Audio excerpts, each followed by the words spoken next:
Welcome to another edition of False Nine. We are here to talk about everything Inter Miami on the Kendall Sports Network. I am here with my boy, the one, the only, the myth, the man, the legend, the multifaceted Mark. How are you today? So, man, I'm good. How are you? I'm all right. It's Wednesday, belly button of the week, hump day. Just 2 more days for that weekend, and we are good to go. Um, we have a lot to unfold, a big second half of the show, but for the first Mhm. half, we will talk about the Club World Cup coming up on Saturday. And forgive me if I butcher the name, Al Ali. Yes, sir, belly button of the week, right smack dab in the middle. That's how we do. Um, so Al Ali Sporting Club is the official name. Um, an Egyptian club. Um, they finished. They won their league. They're in the grand scheme of things. One of the weaker teams in the field, I would say. Um, I guess just because of what league they play in, but right. you never know. Uh, you never know what to expect from any team. Surely, I have no idea what to expect from them, as I really don't know what to expect from Inter Miami. It's a lot of question marks going into this tournament. A lot of buzz, a lot of expectations, big expectations from the club, from supporters, from everyone around. Not to get grouped or to have a good performance on the world stage. It's it's a Well, we said. Hold on. I just want to bring up Sean's comment here.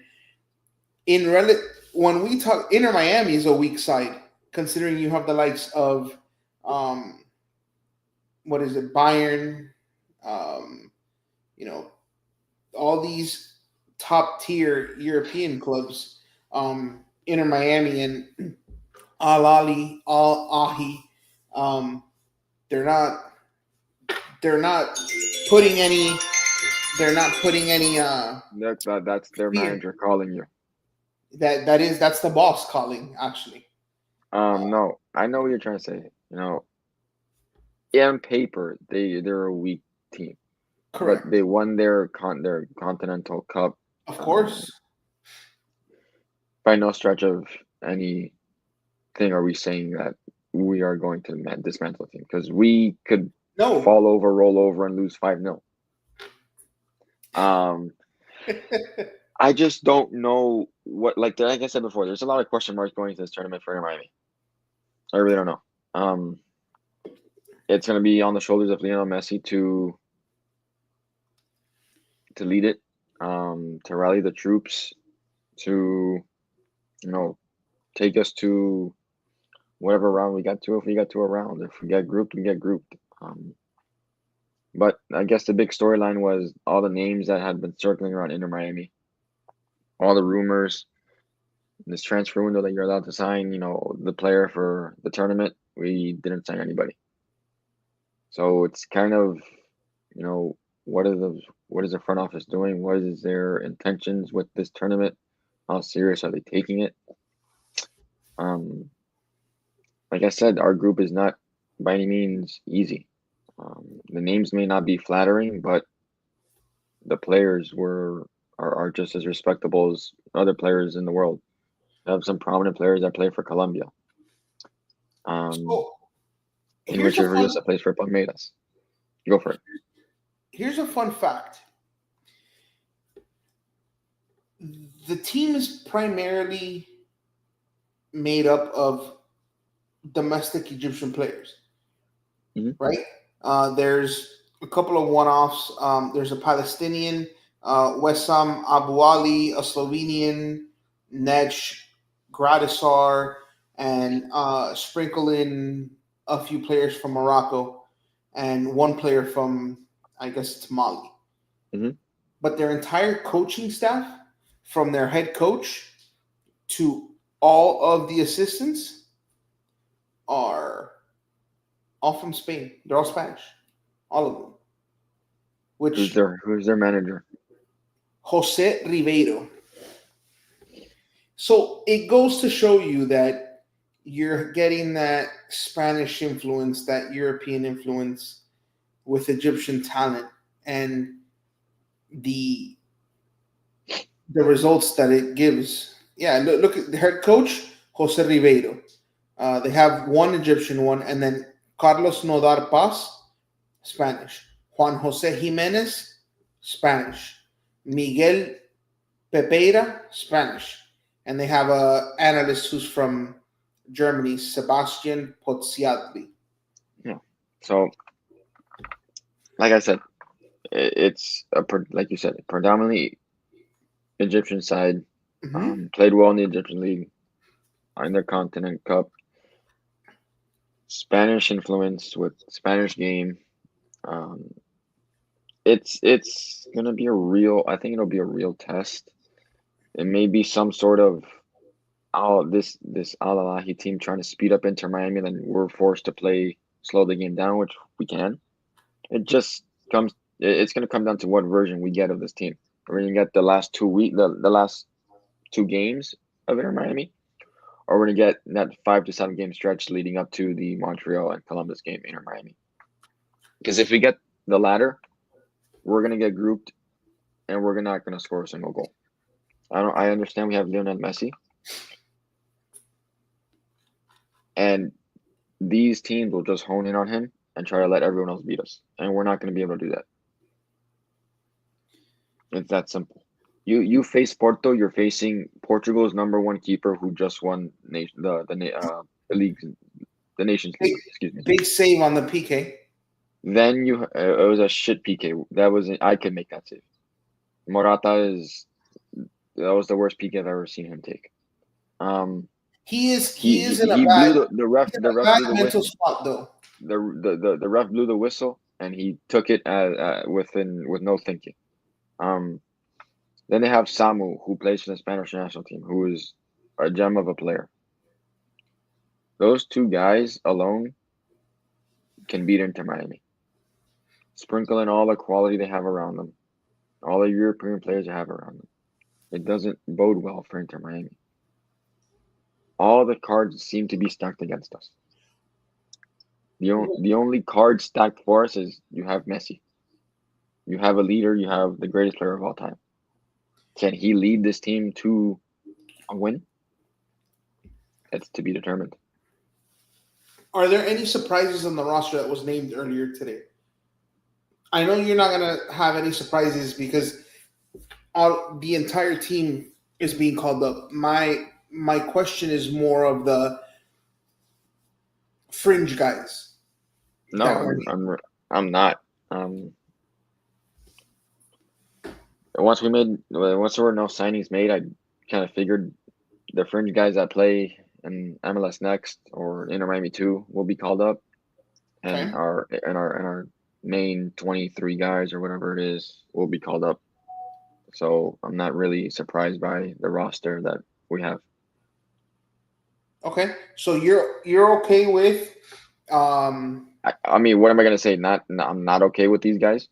no. I'm just saying not it's not that you're not okay with them. It's that maybe you would have preferred others from No, I mean, I think these guys with Tyler Hall and Boatwright are the guys that are, like you said, fringe first teamers. I'm right. okay with those guys getting the calls ahead of the other younger guys. Okay. Um Here's an interesting name on the roster. Uh David Ruiz. Do you think A, you think he'll be healthy enough? And B, do you think he'll get any run? I don't. I mean, if Inter Miami are trying to win, I don't think he gets a run. I think he's just been so much out of the game for such a long time with the injury that I don't think they're going to throw him into this tournament. Um, it's good that he was named. I really don't foresee him play unless it's an absolute debacle and we're getting absolutely waxed. Then if he's healthy enough, he may get some run. he'll probably return to the MLS in due time, but I don't foresee him getting a lot of action in this tournament. Okay. What do you see Mascherano putting out there um, on Saturday? Anything that in your mind has changed from last Wednesday when we spoke and we kind of had a brief on the surface overview of what we expected? It determines on who's healthy. We still haven't heard what the report is on Alba or Lujan. What the report is on Yannick Wright. There's been no word on it.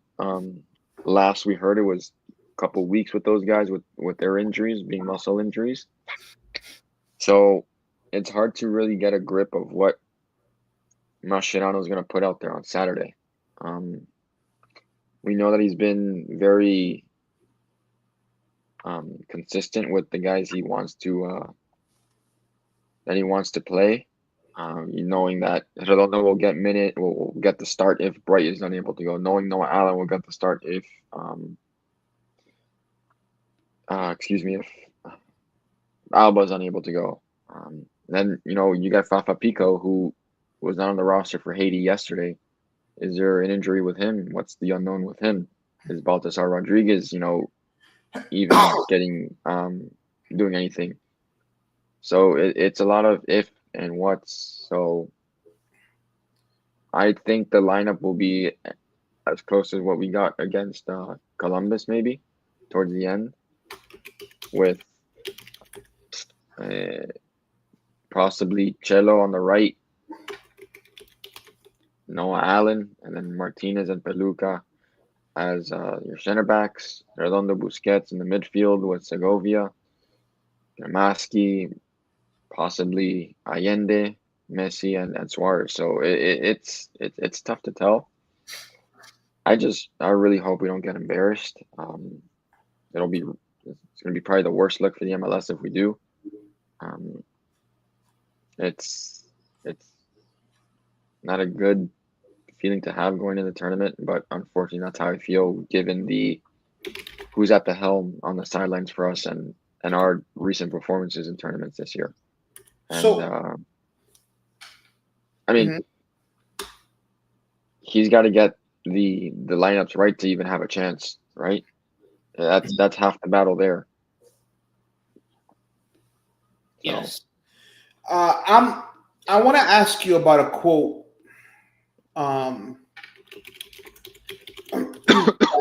Mascherano made. I'm trying to find it.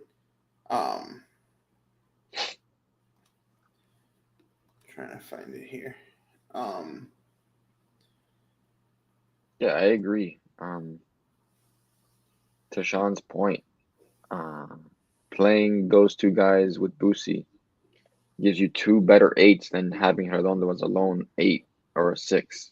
Gramaski fits better, plays better in the middle. Sort of Segovia gives you another creative playmaker, someone to help MSC, someone to carry the load, into the final third, carry the ball into the final third, and pick up passes on overlapping runs, stuff like that. So I do agree that midfield had a better or has better potential than a midfield consisting of Redondo, Busquets, and throw in any other third player in there.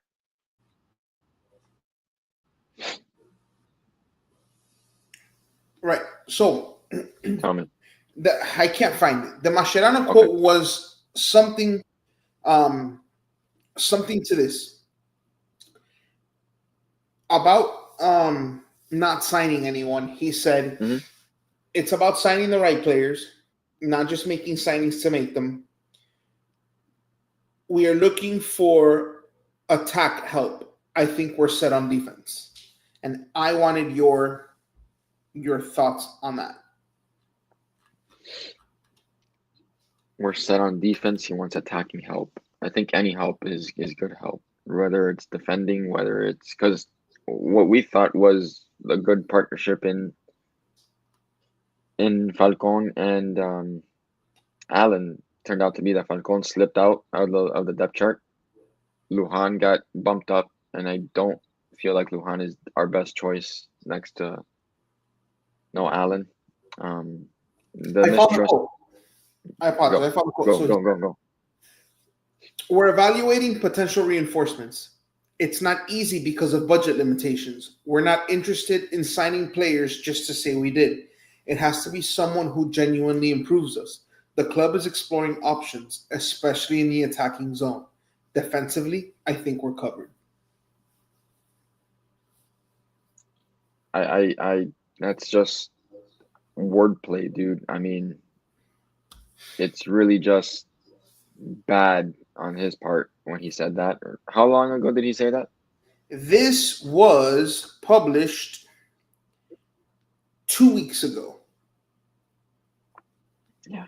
Um, Center back help is never out of the question. You always need a center back, no matter how good they are or how good you think you are at center back. You always need a center back, especially with this team. A DM, Yannick Bright gets injured. Your backup is Redondo. He's not a DM. He's an eight, and he's I would say a below average eight. Um, if Yannick Bright can't go, who else is going to step up next to Boosie? You need a DM. Those are two positions, as Sean mentioned, that are critical. And the striker position, I mean, why What are do we you gonna? think about his last comment there? Yeah, I mean, I agree. Like you say, you need attacking help, but you keep starting Suarez. What's the point of signing Alan Obando? What's the point of signing Tadeo Allende to not let those guys get a lone start at striker and see what they have? He's gonna keep playing Suarez even though Suarez can't move and can't, he not let me not say move. Suarez doesn't his ability this year has really dwindled. The mistakes in the final third, the constant arguing or the constant hands in the air because the ball is misplaced or because of this and that. Do your job, bro. Be a leader of this team. He's never been that. I don't think he's ever been a true leader of a team. He's I'm had gonna Gerrard to fall back on. He's had Messi to fall back on. He's never had to really carry the load of a team, but it's when you're constantly being put out there and it's okay, let me get a goal here, let me get a goal there, and let me go ghost for 10 games, but let me just keep playing because I'm Luis Suarez. You're being selfish at that point. Let the other guys get a run in at it. You needed some sort of creative help in the midfield, a DM and a center back. And you got none of those. You signed Will Yarborough as a backup third keeper. Mhm. So what that tells me is that A or that tells me one of two things. They're not taking this tournament serious, or B, they really did not do their due diligence on who they can sign. So,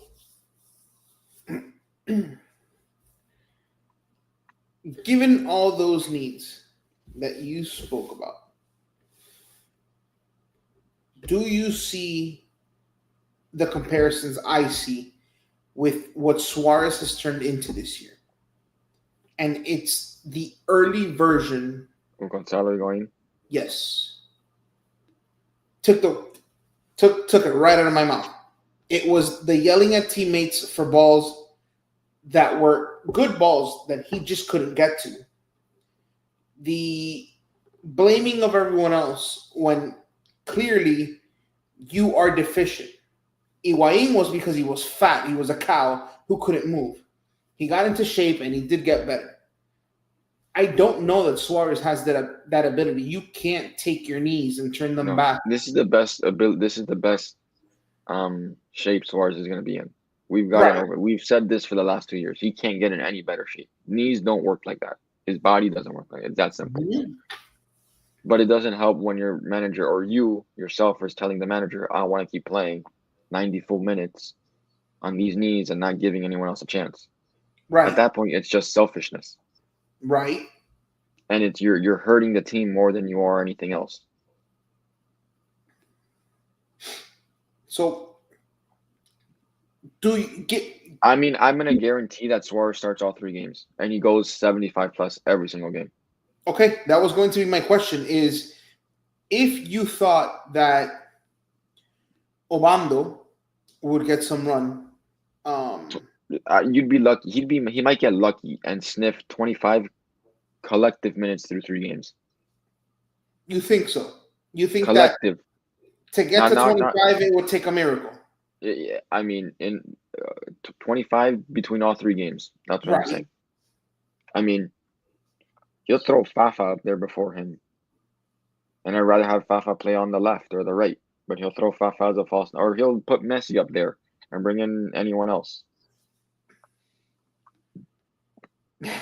I mean, that may be the second game against Porto, so we may see Obando for that.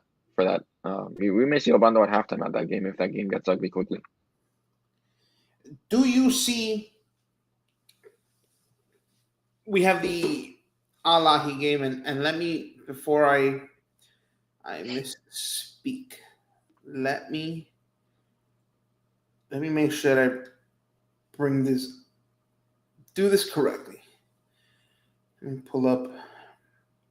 Here we go. Club World Cup. We have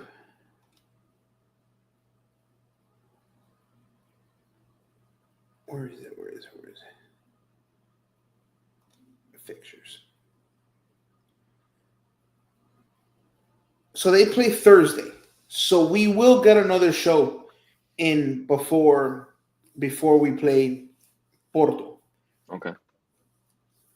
Does what you think happened against Porto depend at all, in the very least, what the result is against Al-Ali?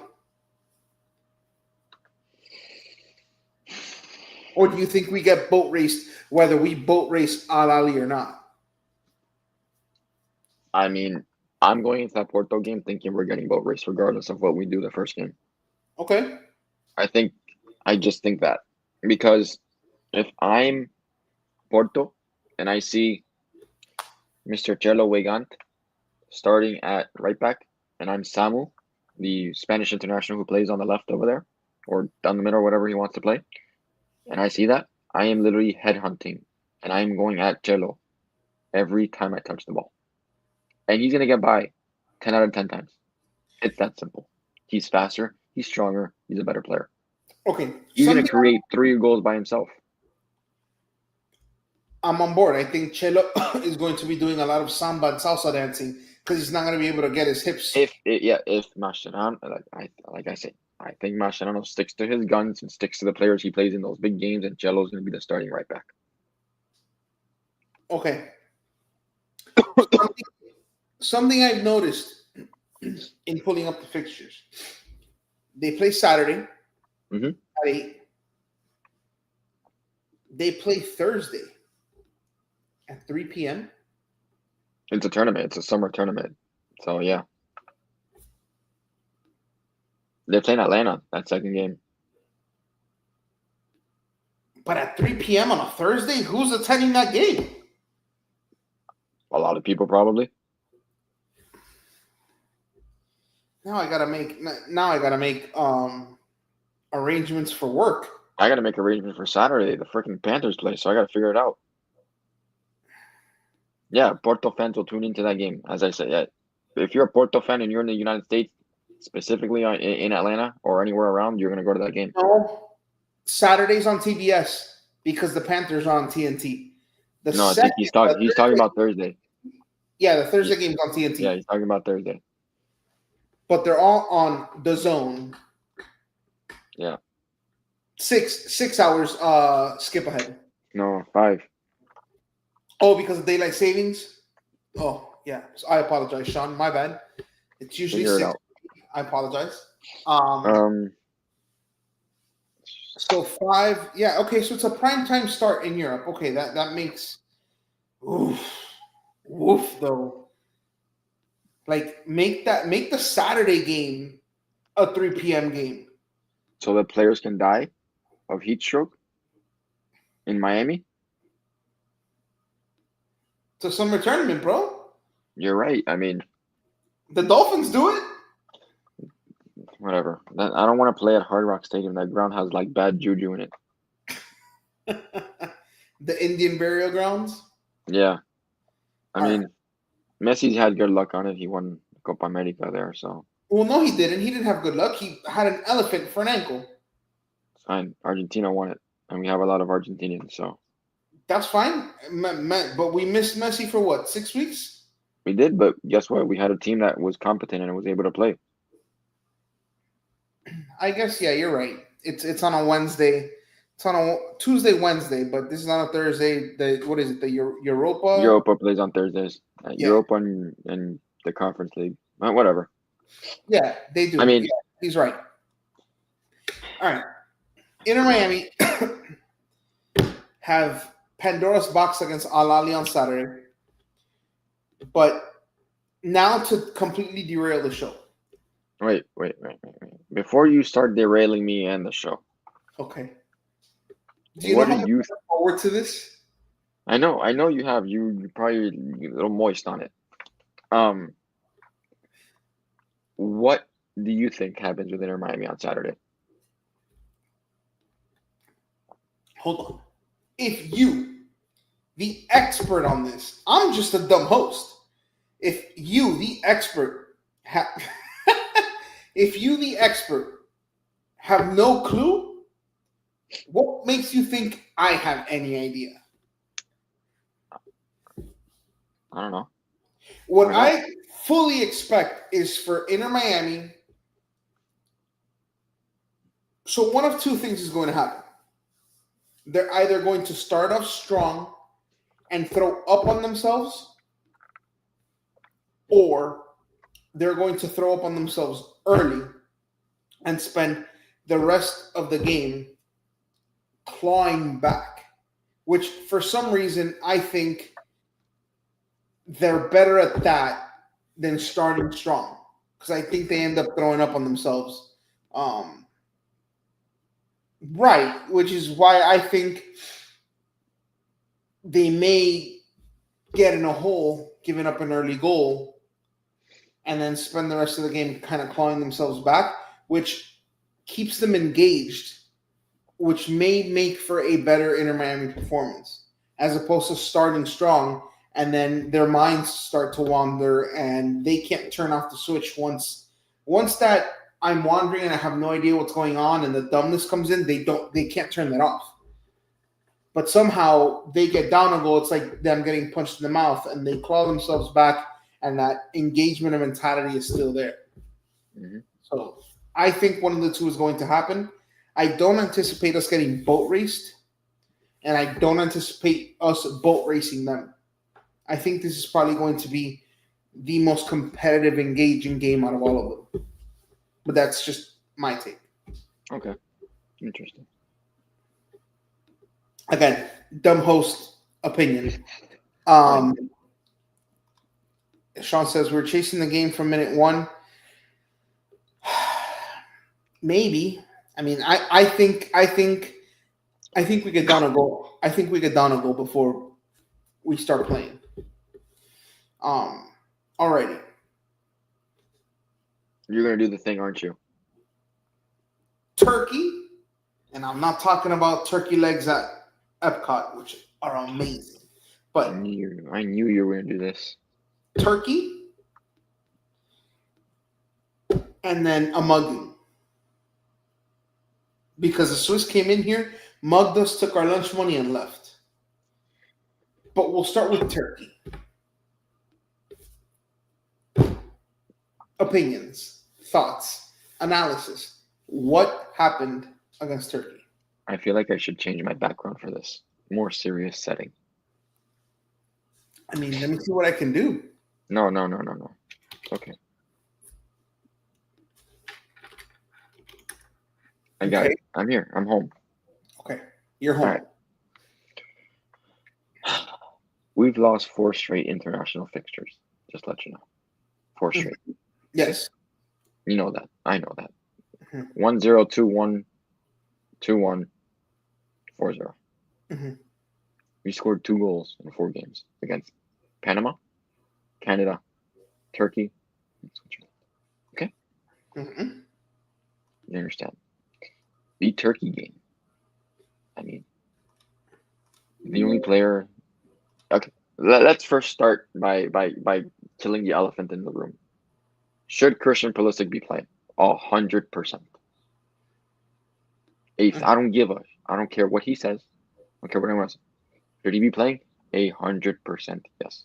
You have all these other players in the ripe old age. You think Granit Xhaka wants to come play USA over here in Geodis Park in Nashville? Mm-hmm. No, when he sees that. But you know what? It's the Swiss But he's national here. team. But he's here. He puts on for his country. Okay? He puts on for the country. Okay? You are labeled as, the most talented US soccer player in your generation. Why aren't you playing? Why are you not trying to figure out how to right this team or this group a year out from the World Cup on your home soil? It doesn't make sense. It makes no sense at all. You played a meaningless final game with AC Milan 2 weeks ago. Mm-hmm. What's this going to hurt? You have guys potentially trying to make this team that you can help out. One being Diego Luna, who I think is a for sure starter next year. Mm-hmm. You have guys trying to come back into the pool after being left out of certain tournaments and stuff. Help them out. Be a leader. Tyler Adams. Is Tyler Adams made? Yes, Tyler Adams. Help him out. Be a leader with him. Okay? There's no Weston McKennie. There is no Anthony Robinson. There's no Dest. There is no Balogun. There's no Sargent. There's There's no no Gio leadership Reyna. aside from your two center backs. Your four center backs. You're lucky if you get 4 center backs that have leadership. Here you have at least two. You're lucky. Okay? You have now moving forward. That was my thought on Pulisic, on that whole elephant in the room and the whole should he make the whatever. Uh-huh. Don't care. Now, as for the gameplay, Jack McGlynn scores a banger, a minute into the game. Mm-hmm. All right. Then we have Johnny Cardoso try to make a Trivela pass. Mm-hmm. I don't know why. Just hoof it out if you have to, bro. Play it with your left foot. You're trying to play a Trivela pass. You shoot at Arda Güler's leg and he scores. Awesome. And they score right after that. And then, we're just chasing the game. Did it get better? Sure. Did we play a better game in that second half against Turkey? Yes. Is this all on Pochettino? No. It's 50%. I would say 45 maybe. He's got this roster, players he picked, but I don't think the Federation helped him enough. They need to start weaning out players. Okay? We got a good look at some players that I think do not need to be called back. It's that simple. I know who one of them is. I mean, I'll get to that second. I'll get to that in a second. You're gonna want to. I'm here, dude. You got me talking about it. Now I'm gonna talk about it. Yes, let's go. I'm here for it. Let's go. So then you have your tactics aren't set up properly. That Turkey game. Yes. You had some good spells of offense. You had some good spells in transition. But we don't know, are we playing a high line or are we trying to defend or sit back and defend? We're kind of in between that. So we got to figure out what we want to do there. Secondly, like I said, these players aren't, they're so good in the MLS, but congrats. You're only so good in the MLS. What are you gonna do in the international stage? So let's get to the Switzerland game, right? Mm-hmm. Bypass Turkey. We shouldn't lose to Turkey if we're trying to, be serious about the World Cup. Now we're on to Switzerland. 20th in the world. Yes. Okay. What was Turkey? 27th in the world. Okay. Canada, 30th in the world. Panama, 33rd in the world. What are we doing, man? It's just these players don't care, and they don't care. They really don't. I don't know how to get it out of them. I don't know what they do to get it out of them. They don't care. Bring back BJ Callahan.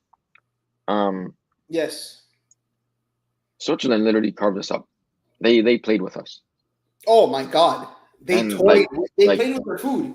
Brel Bolo looked like he was playing for Mönchengladbach, and just and doing whatever he wanted. Ricardo Rodriguez reversed aged and looked like he was sprawling down the left hand side in the World Cup of 2012, 14, whatever. Sorry. Then you have Ndoye. Uh, and then you have Granit Xhaka. I mean, cool. Those guys are ball players. Okay, they're ball players. We had 0 shots on target, 0 big chances created. I mean, None. Gregor Kobel had probably the easiest game he's ever freaking played in his life. Okay, and Gregor Kobel is the starting uh, goalkeeper for Dortmund. Then you have Elvedi in the back along with Akanji. Akanji plays for freaking Manchester City. That guy plays. All right. Mhm. And then we throw out there that lineup of Ryan White, Paxton Aronson, Brandon Aronson, Quinn Sullivan, that front four. I was like, what? What are we doing? So we figured out a lot in that game, specifically that Max Arfson can pack his bags and head back to Columbus. I do not need to see any more of him on this team. I don't care what pool we're in. I don't care what tournament we're in. I don't care what C team, B team. Max Arfson, thank you for your services. You may go back to Columbus. Very simple. Matt Turner, thank you for your services. You can go back to Crystal Palace. Thank you for whatever you contributed to us. The goalkeeper race is wide open. The left back, we know it's Anthony Robinson and probably Christoph Lund. Mhm. Right back, Nathan Harriel. Thank you for your services. You can return to Philadelphia. You're still young. Thank you for playing. Have a nice day.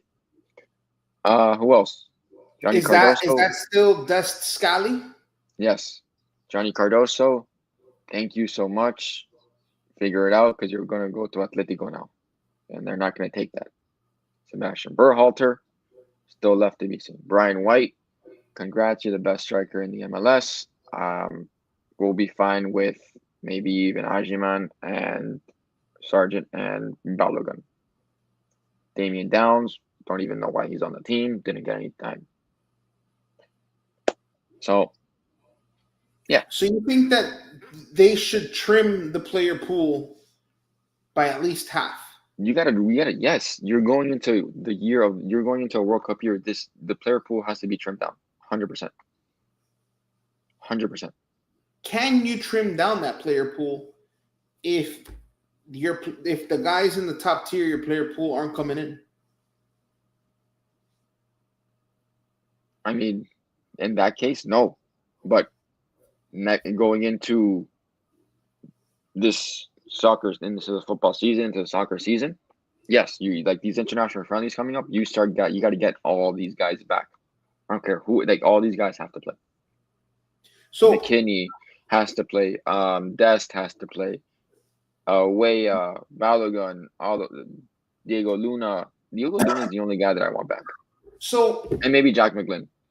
these are the guys who we talked about: Balogun, Pulisic, Luna, Weah, McKinney, Adams, Robinson, Ream, Richards, Dest, Musa, Agyemang. Um, that's at least 11 right there. And we touched on the positions where there's a clear second choice. But how much time do you think these guys need together to be able to be one cohesive unit into the World Cup? I mean, as much time as they need time. They need to play every game together, pretty much, because clearly the results going back to the Nations Cup didn't hold up. So this is okay, in my opinion. This was the window that you were going to use for this. The one rehearsal, the one tournament style scenario where you could have brought these guys in and said, okay, come in, give us this tournament, iron out the kinks, we'll refine in the friendlies. But use this tournament, the Gold Cup, to give Pochettino a starting baseline of what this team is going to be like in a tournament style. Not only that, but it gives you the ability to showcase your strength to the world. Beat the shit out of everybody, beat the shit out of Mexico, and basically plant your flag and say, come get us. Instead, we're playing Arfston, who's Harriel, and these guys, and the world is laughing at us. And I don't see the opportunity for these guys to get time and become efficient or effective before the World Cup starts. So we're officially, what, a year out? Is today the anniversary? 1 year? I mean, as close as it gets.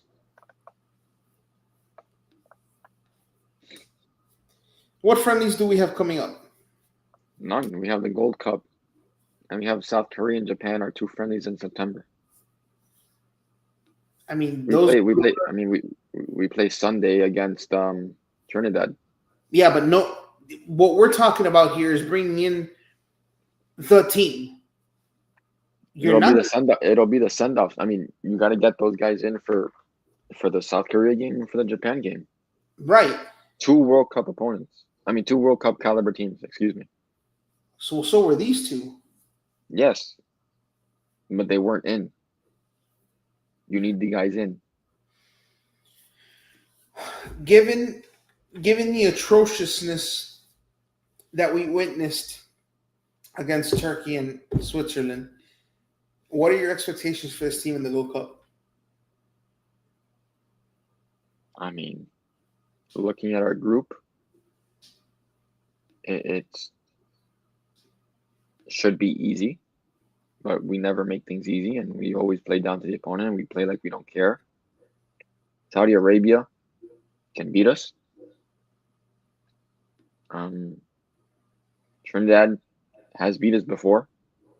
They kept us out of World Cup. They did. Haiti. So help me God, if we tie Haiti or lose to Haiti, I might switch nationalities to something else. Realistically, you should win your group. Like, you should go out. You need to be top of the group.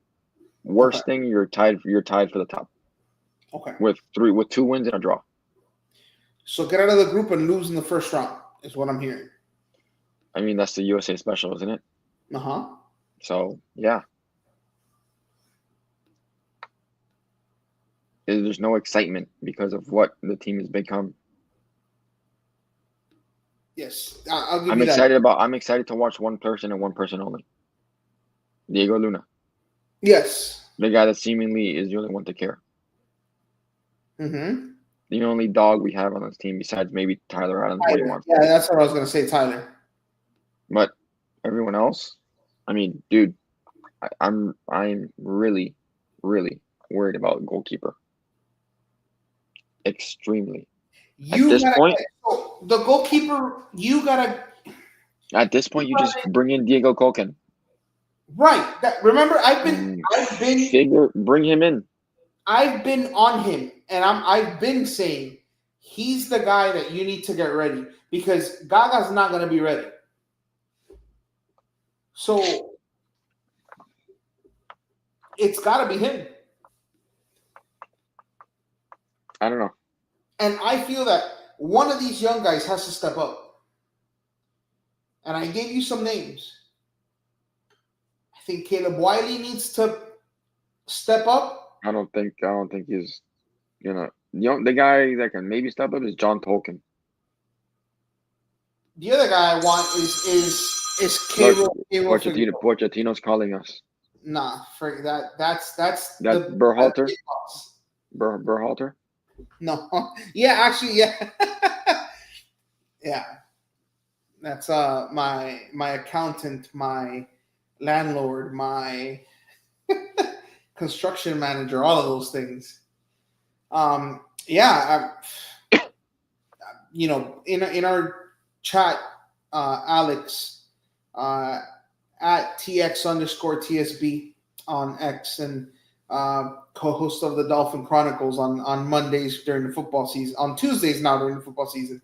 Um, he said the U.S. men's national team is shit, and I couldn't disagree. I think it's in complete disarray a year from the World Cup. I never thought that I would say that Mexico was in a better position than we are, given the ridiculous player pool they have.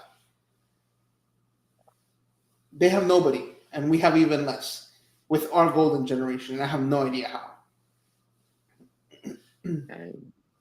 I have no idea. What seemed to be a shoe-in at goalkeeper and a shoe-in at top have become, or a shoe-in in the midfield have become two glaring holes of this team. Which was defensive midfielder and goalkeeper. No, which was the 10, which was Giovanni Reina. Okay. And Matt Turner as a goalkeeper. The 10 now is open. I think I'm going to predict Diego Luna takes that job and takes that starting spot going into the World Cup. I know Malik Tillman has played there a lot. I just like Diego Luna better. For some reason, I don't know why they keep playing Luna out wide. I understand why, but I think he needs to be in the middle pulling those strings. He can play either. He can play. That's one guy that can play either. I agree with that. But talent-wise, it is a golden generation. The fact that they were born with silver spoon in their mouths. Dubbed the golden generation. Well, it has been. You can't deny that. In terms of in terms of technical ability, yes. But in terms of leadership and being representative of your country, a bronze generation. Okay, kill me if you will. The best player in U.S. men's national team history. And Dempsey? No, I think he's second. Oh, Tim Howard? Yes. I think it's Tim Howard 1, Dempsey 2. Okay. And I don't care what you say. Give me Jermaine Jones 3 and Landon 4. Because Jermaine Jones put him on that field, and he was our version of Gregory. He was going to kick somebody, punch somebody. He was going to get 4 yellow cards. He was going to fight somebody. And I loved every second. And score a banging goal against Portugal. Yes. Banger of a fucking goal. Banger of a goal. Yeah. We don't have those. We have the better soccer player. We don't have the better leader. I agree. Or the ones that care for the 50s, the stars and stripes per se. I think the U.S. men's national team is a direct soccer correlation of what the Miami Dolphins are.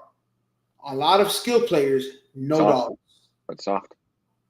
No dogs. Exactly. No dogs. And I'd rather go to war with a room full of under-talented dogs than the most soft toilet paper in the world. I agree. I mean, you look at these teams all over Europe, these Slovenia, Serbia, they may not have the top line players, but every time they step on the pitch and sing the national anthem and play for their country, every time that crest is on their chest, they play for it. There's no questions about it. The same thing with the South American countries, with Peru, Venezuela. Listen, Peruvians will slap you on the pitch. Paraguay, they play a little hardcore. They play more hardcore, and they play a little, what people like nasty or dirty and stuff like that. That's in their nature. That's what they were play. That's what they grew up playing, watching. But they care. They all have that one thing. They care. These guys, there's no that it doesn't there doesn't come out on their face. Their whole hum, their whatever, we're here. Mm-hmm.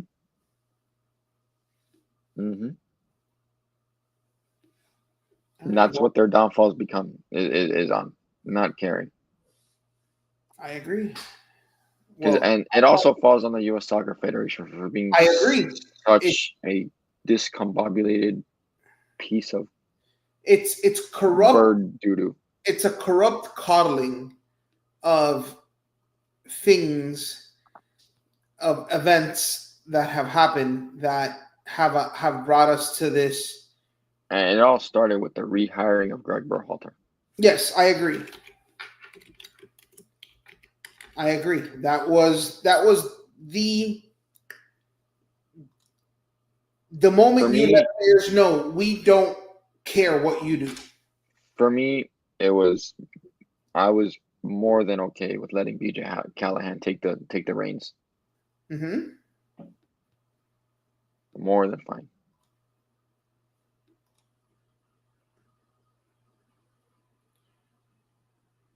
Yes, they would rather be known as European. Yes, because here's what I would say. Um, So everyone views the U.S. as weak soccer, and it's not their when, sport, so they've never been good. when Dempsey, Landon, Tim, the criticism was always, yeah, you're great on Team USA, but you're not a real soccer player because you can't make it in Europe. That was always the knock. That was always the what we saw as a deficiency. Now Pulisic, Reina to a little bit of a short, Balogun, McKinney, Adams, all these guys, we can field an all European team. And they would rather be known as, well, we made it in the top soccer leagues than to come home and represent the U.S. men's national team. And Sean's right. That's become their, Motto, yeah, their their World slogan, Cup. Yeah, their banner. yes. Before it was, well, no, get as much prestige with the U.S. men's national team because maybe someone in Europe will recognize me and I can get over there. Now these guys are in Europe. Well, whatever. We're already here. What the hell do we have to go back to the U.S. men's national team for? And before was I'm gonna show up for the like I made it out from the bottom tier of U.S. soccer to play in Everton, as in Tim Howard or Clint Dempsey went to Fulham and Tottenham. Mm-hmm. Landon Donovan played in England as well. Jermaine Jones and all these guys played all these guys played in Germany too. It's not like these guys were all MLS ho hums. Mm-hmm. Um, you know, and then these guys come home and they put on for their country. And that last World Cup run, it didn't end the way everyone wanted. They had a great chance to beat Belgium and stuff like that. Okay. Um, but you killed the demon of Ghana, which was one of the Dempsey. Dempsey and John Brooks at the death almost.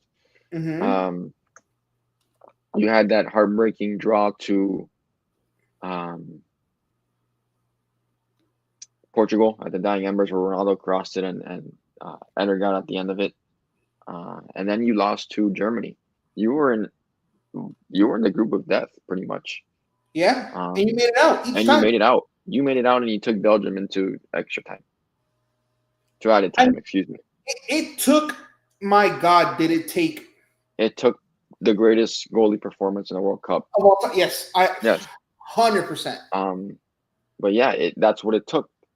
And now we're never gonna sniff that ever again at the goalkeeper position right now. So All right. Well, you know, I apologize for killing the mood and killing the show. If you you have have you have a anything habit else, huh? you have a habit of doing that. I know, I love it. Do you have anything else to add? Yes, the Cats play tomorrow, 8 o'clock. Please support the team. For I everyone mean, here, let me say something. yes. I've been to the NBA Finals. I've been to some great college football games, some great NFL games, great NBA games. Never been to the World Series, nor do I really care. Never been to the World Cup, but that's coming up. Um, that was the single best sporting event atmosphere I have ever attended. That Monday game. I mean, I have no other words, and I wish every team in Miami or in South Florida can truly follow what the Panthers have done. So That's all I'm saying. I'm going to give you. Hold on. Where was that post? So the Panthers broke the Guinness World Record for loudest Roar, action. crowd roar, crowd Yes, reaction. yes, at a ridiculous decibel level. So, Was it? Does it say when? at what point? No. Does it say? I'm trying to. I mean, it could have been to start the game, or could have been after the first goal, a minute in. It could have been in at any point. Yeah. But you know, kudos to them. Watch them on Thursday, 8:00 TNT. Going for 3-1 lead against the Dirty Oilers. Watch them. Next season, we are working on a Florida Panthers podcast. So stay tuned for that. The one winning team. Hopefully, we're also going to try to get a Miami Heat podcast. So stay tuned for that as well. Right. But for everyone here at the Kendall Sports Network, thank you for joining us, and we'll see you guys next week. Have a great one, guys.